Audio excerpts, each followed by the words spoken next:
রেস্টুরেন্টের মতন কিভাবে চিংড়ি মাছটা আপনি রান্না করবেন আর চিংড়ি মাছটাকে কি করে বেছে নেবেন সেই রেসিপি আপনাদের সঙ্গে আজকে শেয়ার করব।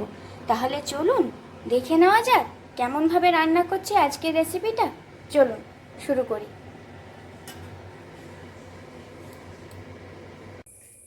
কেমন আছেন বন্ধুরা? আজকের রেসিপি তো চিংড়ি মাছের, এটা দেখেই নিয়েছেন। চিংড়ি মাছটা এখনও কে রান্না করবে ডিসাইড হয়নি, আমি করব না ও করবে। তো রান্নাবাড়া আমার সব কিছুই কমপ্লিট হয়ে গিয়েছিল। তারপরে দেখলাম চিংড়ি মাছটা নিয়ে এসছে। এখানে 500 খানেক মতন চিংড়ি মাছ এনেছে, গলদা চিংড়ি এনেছে। তো ও কিছুটা বেছে নিয়েছিল, আমি বাড়ির ভিতরে রান্নাঘরের কাজগুলো সেরে নিচ্ছিলাম। তো কি করব, চিংড়ি মাছটাকে কি করে বাছতে হয় ভালো করে সেটা আপনাকে দেখাবো। আর এই বাছার রেসিপিটা আমি কিন্তু আমার শাশুড়ি মার কাছ থেকেই শিখেছি, কিভাবে চিংড়ি মাছটাকে বেছে নিতে হয়। একটু সামনে থেকে দেখো কি করে চিংড়ি মাছটাকে বাছছি, দেখে নিই। প্রথমে যে এই চিংড়ি মাছটা নিলেন, যদি এইরকম বড় বড় দানা টাইপের থাকে তাহলে এই দানাগুলোকে রেখে দিবেন যদি আপনারা খেতে পছন্দ করেন। আর ছোট দানাগুলোকে কাঁচির সাহায্যে কেটে নেবেন।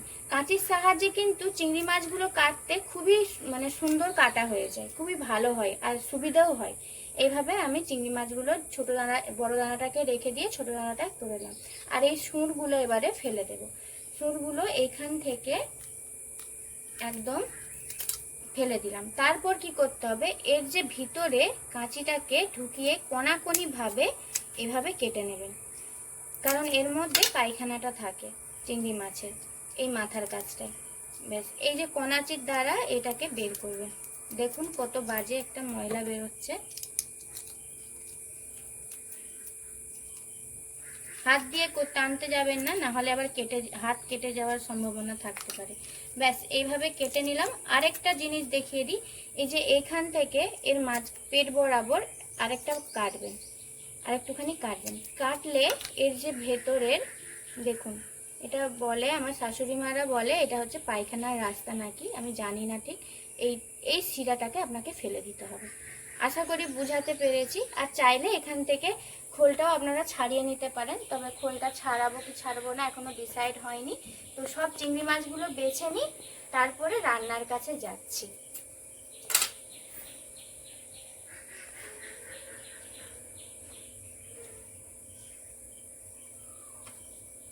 দেখুন আমার চিংড়ি মাছগুলো বাছাও হয়ে গেছে, সব কিছু রেডি। এই চিংড়ি মাছগুলোয় আমি কাঠি ঢুকিয়ে দিয়েছি, কারণ রান্না করার সময় দেখবেন চিংড়ি মাছটা কিছুটা বেঁকে যায়, যাতে না বাঁকে তার জন্য এরকম একটা কাঠি নিয়েছি। এইটা তবে নতুন সে নতুন যে ঝাঁটা কাঠি হয় নারকেল কাটার কাঠি, ওটা নিয়েছি। আর আপনাদের কাছে যদি টুথপিক থাকে তাহলে আপনারা টুথপিক ব্যবহার করবেন। আমার কাছে নেই বলে আমি নতুন ঝাঁটা কাঠি ব্যবহার করেছি। যেটাই ঝাঁটা দেওয়া হয় সেইটা কিন্তু ব্যবহার করিনি। তো নতুন ঝাঁটা কাঠিটাকে কীভাবে এই যে মুখের এই সাইডটা দিয়ে এরকমভাবে সজ্জা করে খুব আরামে ঢুকিয়ে দেবে। দেখুন এই যে এক্সেসটা থাকে এটাকে এবারে ভেঙে দিলেই হয়, রেডি। এবার এগুলোকে ধুয়ে নিয়ে নিলে আমার রেডি। এবারে ধুয়ে নিই, তারপরে আবার রান্নার সঙ্গে দেখা হচ্ছে। হ্যাঁ, এখানে মোটামুটি আমি সব ধুয়ে নিয়ে চলে এসেছি। এবারে কি করব, এর আরো যে এক্সেস ময়লাটা থাকে ওই ময়লাটা আর যত জামস থাকে ওটা যাতে বেরিয়ে যায় তার জন্য 1 সিপির মতন আমি ভিনিগার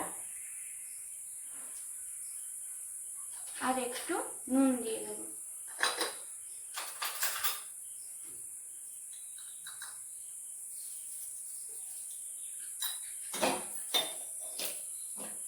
আর এর সঙ্গে একটু জলটা মিশিয়ে রেখে দিয়ে চলে যাব। এখন এটা 15 মিনিটের মতন থাক, স্নান ধান সেরে এসে একদম রান্না করে সকাল খেতে বসে যাবো।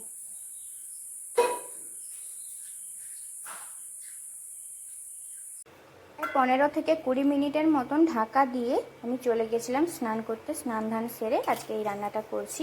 তো এখানটায় তুলে নিলাম সব কিছু, এই চিংড়ি মাছটাকে। আর এখানে ধোয়ার অতটা প্রয়োজন নেই, যদি আপনাদের মনে হয় তবুও আরেকবার ধুয়ে নেবেন। ব্যাস এবার ঠেকাতে এবার জলটা ঝরিয়ে এটার মধ্যে নুন, হলুদ, লঙ্কা এটা মিশিয়ে নেব। আর আমি এখানে কালারের জন্য সবসময় গুঁড়ো লঙ্কাটা, কাশ্মীরি লঙ্কাটাই ইউজ করছি। আর আপনারা চাইলে অবশ্যই গুঁড়ো লঙ্কাটা ইউজ করতে পারেন। আমি এই রান্নাটার মধ্যে যখনই গুঁড়ো লঙ্কাটা ব্যবহার করছি তখন কাশ্মীরি লঙ্কা, আর ঝাল হওয়ার জন্য কাঁচা লঙ্কাটা ব্যবহার করব। তো এখানে কড়া বসিয়ে দিলাম। চলুন, সবসময় মাছ মাংসটা সরষের তেলেই রান্না করার চেষ্টা করি, তাই জন্য সরষের তেল এখানে 2 টেবিল চামচের মতন দিয়ে দিলাম। তেলটা গরম হয়ে গেছে, চিংড়ি মাছগুলো এবার দিয়ে দিলাম। একদম লাল লাল হওয়া পর্যন্ত চিংড়ি মাছটাকে ভালো করে ভেজে নেব। এখানে আপনাদের একটা কথা বলি, যদি চিংড়ি মাছটা বাজার থেকে কেউ বেছে এনে দেয় খুবই ভালো, তাহলে তো অতি উত্তম। আর যদি না বাঁচে খুবই সাবধানে করবেন। দেখুন আমার এখানে আঙুলটা কেমন একটুখানি চিরা হয়ে গেছে, এরকম দেখতে পাচ্ছেন কিনা বুঝতে পারছি না, কিন্তু আঙুলটা কেটে গেছে একটু। অনেক সাবধানে চিংড়ি মাছটাকে বাড়িতে কাটার চেষ্টা করবেন। ঢাকাটা দিয়ে দিই। যদি ভিনিগার থাকে তাহলে অবশ্যই ভিনিগারটা ব্যবহার করবেন, যদি না থাকে তাহলে লেবুর রস ব্যবহার করবেন। চিংড়ি মাছের যে একটা গন্ধ থাকে সেটা কিন্তু এই লেবু বা ভিনিগারের দ্বারা বেরিয়ে যাবে। যতক্ষণ চিংড়ি মাছটা ওইদিকে ভাজা হচ্ছে ততক্ষণ 1 টেবিল চামচের মতন জিরে, একটা দারুচিনি আর 5টা শামরিচ আর গোলমরিচ নিয়েছি 10-12টার মতন, আর 2টো নিয়েছি লং। তারপর নুন দিয়ে এটাকে রোস্ট করে নেব খুব ভালো করে। আর তেমন বেশি কিছুই মশলা ইউজ করব না, এই মশলাগুলোর দ্বারাই সব কিছু রোস্ট করে ওটাতে দেবো। এই মশলাটাই দেবো, ব্যাস অন্য কিছু দেবো না। ওই হলুদ আর লঙ্কা যেমন ইউজ হয় বেসিক মশলা, ওটা দেবো। আর এইটা যখন ভাজবেন তখন দেখবেন একটা সুন্দর টাইপের একটা স্মেল আসবে, গন্ধ আসবে মশলা থেকে, তখন নামিয়ে নেবেন। আর জিরাটা দেখবেন পপ করতে শুরু করেছে তখন।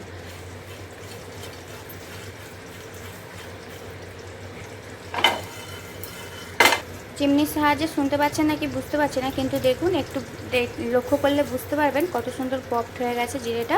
এবার এটাকে আমি নামিয়ে নেব, নাহলে জিরেটা বেশি কালো করে ফেললেন আর খেতে ভালো লাগবে না। চিংড়ি মাছগুলো ভাজা হয়ে গেছে, এখানে এটা নামিয়ে নিই। আরও একটু কড়াই তেল দিয়ে দিচ্ছি। আজকে একটু বেশি তেলেই রান্না করছি, মাছ মাংস যদি বেশি তেল না রান্না হয় অতটা খেতে ভালো লাগে না, তাই না? তাই একটু বেশি করে তেল দিলাম, আবার 2-3 চামচের মতন তেল দিয়ে দিলাম। তেলটা মোটামুটি গরম হয়ে গেছে, একটা শুকনো লঙ্কা আর তেজপাতা দিয়ে দিচ্ছি, আর কুচিয়ে রাখা একটা পেঁয়াজ এখানে ইউজ করছি, আর আদা রসুনটা বেটে নেব। এখানে আমি আরেকটা পেঁয়াজ নিয়ে নিয়েছি, 1 ইঞ্চের মতন আদা আর 3-4টে রসুন কোয়া নিয়ে নিলাম। পেঁয়াজটার মোটামুটি একটা ব্রাউন কালার ধরেই এসেছে, ওই বেটে রাখা মশলাটা এখানে দিয়ে দিচ্ছি। খুব ভালো করে এটাকে কষিয়ে নেব। এর মাঝে আরেকটা মশলা করে নিই, চলুন। 10-12টার মতন এখানে নিচ্ছি কিশমিশ, 10-12টার মতন পরিমাণ মতন একটা কাজু নিয়ে নিচ্ছি। 2 থেকে 3 চামচের মতন টক দই ব্যবহার করব। আমার ঘরে বসানো টক দই, অতটা মানে টক নয়, যদি বেশি টক থাকে তাহলে 2 চামচের মতন নিলেই চলবে, ব্যাস। এবার দই কাজুর মিশ্রণটাও এখানে দিয়ে দিচ্ছি। এখানে একটা কথা বলি, যদি আপনারা এই কিশমিশটা ব্যবহার করেন তাহলে আগে থেকে ভিজিয়ে রাখবেন, যদি গোটা গোটা না খেতে চান। আমি একটু আধ ভাঙা খেতে পছন্দ করি, তাই জন্য একটু আধটু মুখে পড়লে খুবই ভালো টেস্ট লাগে, আমি আধ ভাঙা করে নিলাম। আর ভিজিয়ে রাখলে কিশমিশটা অনায়াসে মিক্সিতে পেশা হয়ে যাবে, আর যদি শিলনোড়ায় হয় শিলনোড়াতেও পেশা হবে, ব্যাস। এবার এটাকে ধিমে আঁচ করে যতক্ষণ না ফুটে যাচ্ছে মশলাটা ততক্ষণ এরকম নাড়তে থাকবো, কারণ দই দিয়েছি তো আমরা, না হলে দইটা ফেটে যাওয়ার চান্স থাকে। সবসময় মনে রাখবেন যখন দই কোনো রেসিপিতে ব্যবহার করছেন তখন খুবই ধিমে আঁচ করে এভাবে ভালোভাবে নাড়তে থাকবেন, তাহলে দেখবেন দইটা খুব সুন্দর মিশে যাবে আর ফাটবেও না। এবারে একে একে গুঁড়ো মশলা দিয়ে দেওয়ার পালা। দইটা ফুটে গেছে, ফাটেনি, যা হোক।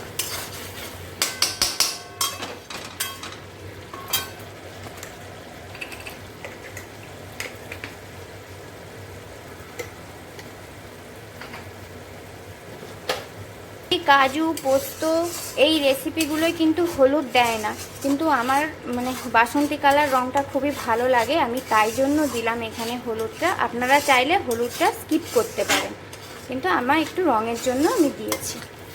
খুব সুন্দর মশলা থেকে তেল ছেড়ে দিয়েছে। এবারে সেই যে ভেজে রাখা মশলাটা ছিল না, সেই মশলাটা আমি এখানে 1 চামচের মতন দিয়ে দিচ্ছি।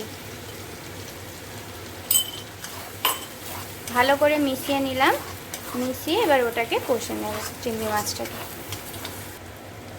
মাছটাকে এখানে দিয়ে দিলাম, ভালো করে এবার কষিয়ে নেব। ওই বেশিক্ষণ না, 2 থেকে 3 মিনিট কষাবো, তারপরে গরম জল ঢেলে মিশিয়ে নেব। গরম জলটাকে মিক্সির মধ্যে দিয়ে দিলাম, মিক্সির মধ্যে দিয়ে খুব ভালোভাবে করব। হালকা গরম জল দিয়েছি কারণ এখন তো এমনিই অনেক গরম। বেশ খানিকটা পরিমাণ আমরা নুন দিয়েছিলাম তো তখন চিংড়ি মাছে, তাই জন্য মশলা কষানোর সময় নুনটা অতটা ব্যবহার করিনি। তারপর মশলার মধ্যেও একটু নুন দিয়েছিলাম, নুনটা একটু দেখে শুনে দেবেন।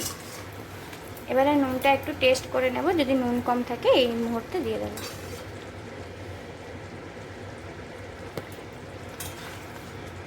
নুনটা একদম পারফেক্ট হয়েছে কারণ চিংড়ি মাছে আমি একটু বেশি করেই নুনটা দিয়েছিলাম।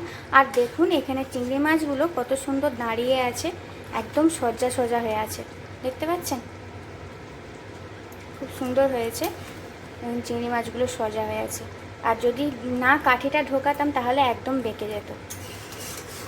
রান্না একদম শেষের পথে, এই জন্য 4-5টা কাঁচা লঙ্কাকে এখানে দিয়ে দিচ্ছি। আজকে ছেলের ভাজা মাছটা তুলে রেখেছি তো তাই জন্য কাঁচা লঙ্কাটা দিলাম। আর চিংড়ি মাছটা একটু ঝালঝাল না হলে হয়।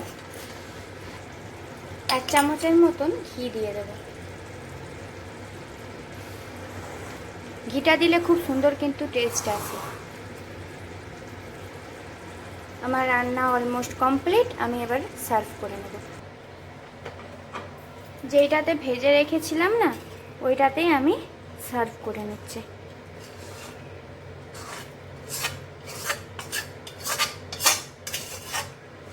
মাছটা সার্ভ করে নিয়েছি, কেমন লাগছে অবশ্যই জানাবেন। দেখুন ফাইনাল লুকটা আপনাদেরকে দেখিয়ে দিচ্ছি। অসাধারণ কিন্তু টেস্ট হয় এরকমভাবে রান্না করলে, আপনারা অবশ্যই এভাবে রান্নাটা করবেন।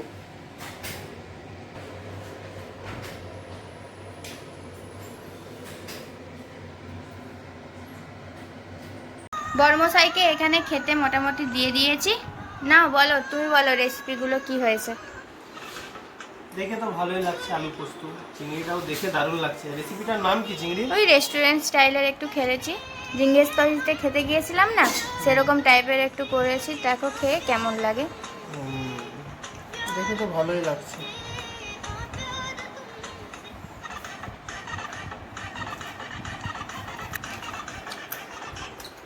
ডানাগুলো খেতে ভালো লাগে। না ভাতের সাথে মাখিয়ে একটা বাইট নাও।